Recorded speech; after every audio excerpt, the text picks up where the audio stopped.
This is the Kaweco Sport. Is it worth it? Sporty pen. Sporty pocket pen. It's a little warm for this. It was raining before. The Kaweco Sport is the pocket fountain pen that comes up when you look up best pocket fountain pens. One of the reasons is not only of its size, but because it is so affordable. They come in a variety of colors. I went with this olive green one, which is a collector's edition. I don't understand what the difference is. There's no real difference except for the color. This one was a whole $2 more. I have to remember it's not a snap, it's a screw. This pen is just 25 bucks and you get a fountain pen. It's very, very small. This is a normal sized pen.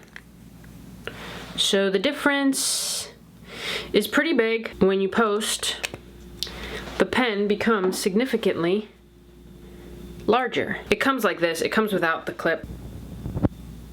Very interesting design. It kind of just looks like a capsule. So I purchased this pen from Goulet Pens.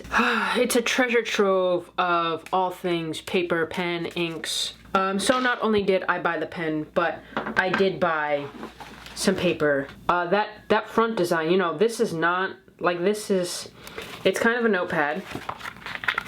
And this design with this pen, I have pocket notebooks and I'm always talking about having a pocket pen. It came in this box, just a simple like cardboard box.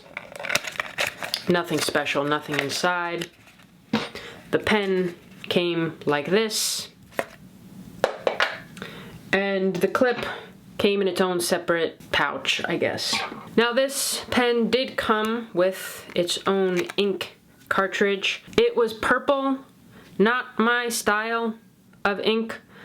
I tried to use it up. I put the cartridge in and I was like, all right, I'm gonna use up this ink. And then I thought, what am I doing? They take really small ink cartridges, international cartridges, I believe the term is used. I had these really small ones for a very long time. Didn't know a use for them, didn't want to waste such a tiny cartridge in my big pens. So I've just held on to them, and little did I know I held on to them for a reason. I was thinking about getting the converter, which is those, you know, piston converters. But I was reading that they're kind of not worth it. They're too small. You use up the ink really quickly. Didn't know if this was going to be worth it or if it was going to be that secure. It's just a little plastic, kind of gold colored clip. Just kind of goes like that. And I think it looks rather nice. The pen also has this nice design.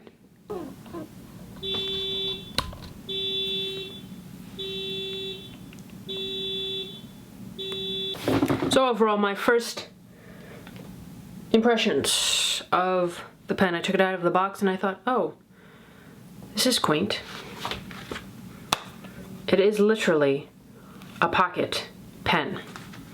A few things. I feel like I would have skipped out on the clip. I know I was such an advocate for the clip in past videos. Well, first of all, the design of this rectangle, it's got these ridges here, so it doesn't roll. I guess you could put it a little higher, but if you put it higher, you risk it coming loose.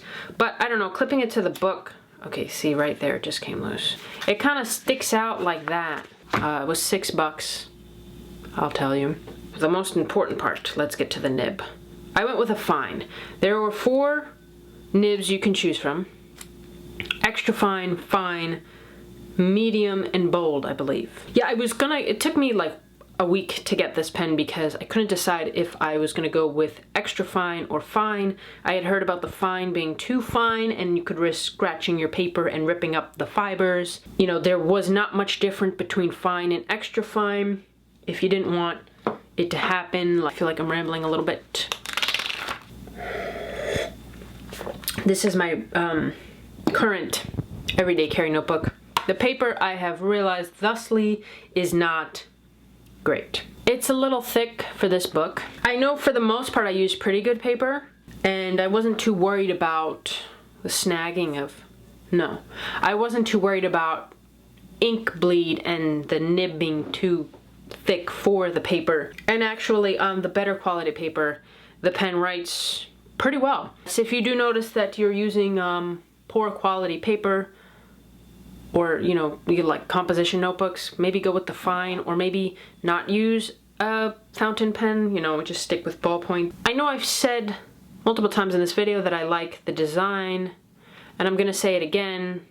I like the design, however, it's not, for me, the nicest to hold.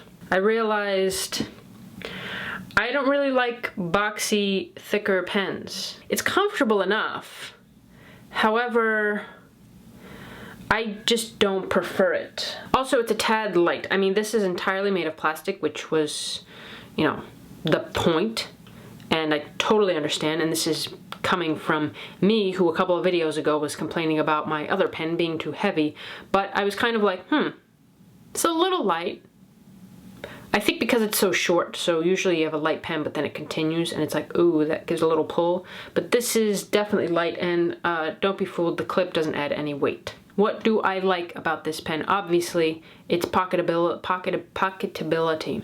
It is the perfect size for a pocket pen. And I love the ability for it to go full pen just by posting. Well, you know, near full pen. I think that's a very nice quality, and it writes great on good quality paper. You wouldn't even notice that this was a $25 fountain pen. I like the screw down action. I've never had a screw down pen. The whole bit from the unscrewing to the cap from the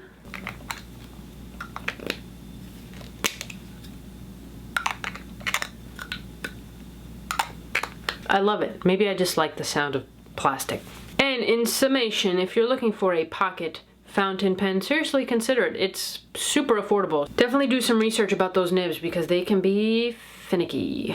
But let's write a letter.